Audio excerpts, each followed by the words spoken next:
Breaking news AP high court శాశ్వత bench ని కర్నూలులో ఏర్పాటు చేస్తూ కేంద్రానికి తీర్మానం పంపడంపై సభలో చర్చ జరిగింది. ఈ మేరకు మంత్రి ఫరూక్ తీర్మానాన్ని ప్రవేశపెట్టారు. రాయలసీమలో హైకోర్టు బెంచ్ ప్రయత్నం ఎంతో ఆనందించదగ్గ పరిణామమని ప్రభుత్వ విప్ మాజీ మంత్రి కాల్వ శ్రీనివాసులు కొనియాడారు. వైసీపీ వచ్చాక 3 రాజధానుల పేరుతో కర్నూలులో న్యాయ రాజధాని అని చెప్పి మోసం చేసిందని ఫైర్ అయ్యారు. మాజీ సీఎం జగన్ ఏపీ జ్యుడిషియల్ అకాడమీని కర్నూలులో కాకుండా మంగళగిరిలో ఏర్పాటు చేస్తున్నట్టు జీవో ఇచ్చారని మండిపడ్డారు.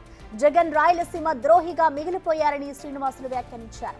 రాయలసీమ బిడ్డగా సీఎం చంద్రబాబు ఇది రాయలసీమకు అందిస్తున్న వరంగా చెప్పారు. ఆంధ్రప్రదేశ్ హైకోర్టు శాశ్వత బెంచ్ని కర్నూలు ఏర్పాటు చేయడానికి ఏకగ్రీవంగా తీర్మానిస్తూ అందుకు అవసరమైన ప్రతిపాదనను గౌరవ ఆంధ్రప్రదేశ్ హైకోర్టు సంబంధించి రాష్ట్ర ప్రభుత్వానికి పంపడానికి తీర్మానించింది. 3 రాజధానుల పేరుతో న్యాయ రాజధానిని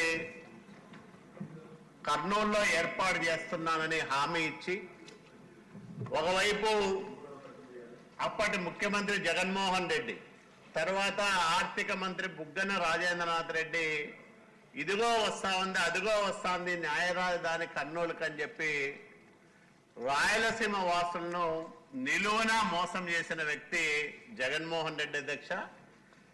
ఇప్పటిదాకా అంటే 5 సంవత్సరాల జగన్మోహన్ రెడ్డి కాలంలో ప్రభుత్వం నుంచి ఇటు హైకోర్టుకు కానీ లేదా అక్కడ వాళ్లకు 22 మంది ఎంపీలుంటే ఏ ఒక్క రోజు పార్లమెంటులో ఈ హైకోర్టు తరలింపు విషయంలో కేంద్ర ప్రభుత్వానికి కానీ కోరింది లేదు, అడిగింది లేదు.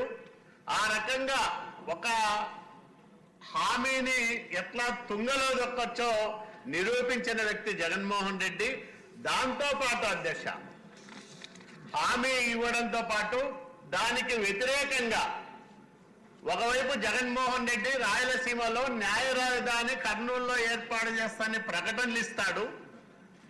అదే ప్రభుత్వం జగన్మోహన్ రెడ్డి ఆధ్వర్యంలో పనిచేసే ప్రభుత్వం ఆంధ్రప్రదేశ్ జ్యుడిషియల్ అకాడమీని మంగళగిరిలో ఏర్పాటు చేస్తున్నట్లు జీవో ఇస్తుంది అధ్యక్ష. ఎంత దుర్మార్గం అధ్యక్ష! ఇదే జగన్మోహన్ రెడ్డి ప్రభుత్వం కర్నూలులో హైకోర్టు పెట్టే ఆలోచన గతంలో ఉండేదని, ప్రస్తుతం ఆ ఆలోచన విరమించుకుంటున్నట్లు జగన్మోహన్ రెడ్డి ప్రభుత్వం 2022 నవంబర్ 28వ తేదీ సుప్రీంకోర్టుకు తెలిపింది అధ్యక్ష. ఇది అంటే కర్నూలులో హైకోర్టు ఏర్పాటు చేసే ఆలోచన వైసీపీ ప్రభుత్వానికి లేదని స్వయంగా సుప్రీంకోర్టుకు విన్నవించడం ద్వారా రాయలసీమ ద్రోహిగా జగన్మోహన్ రెడ్డి మిగిలిపోయినాడు అధ్యక్ష.